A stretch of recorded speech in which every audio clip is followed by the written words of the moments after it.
Ridwan Saw bakal ramaikan peluncuran Pilwali Makassar. KPU Makassar gelontorkan Rp331 juta.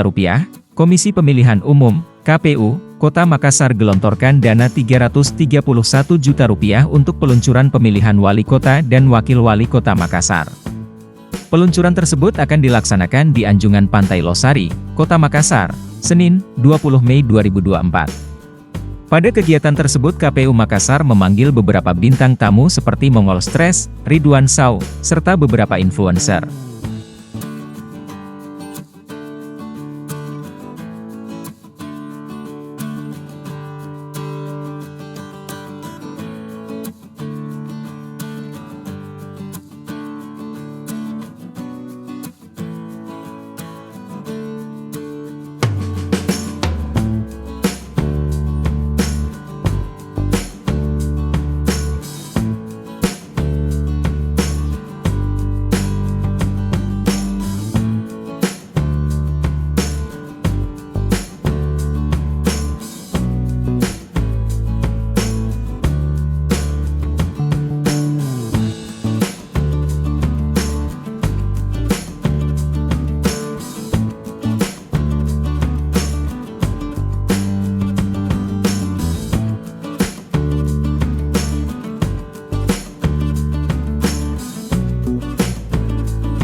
Download Tribun X sekarang, menghadirkan lokal menjadi Indonesia.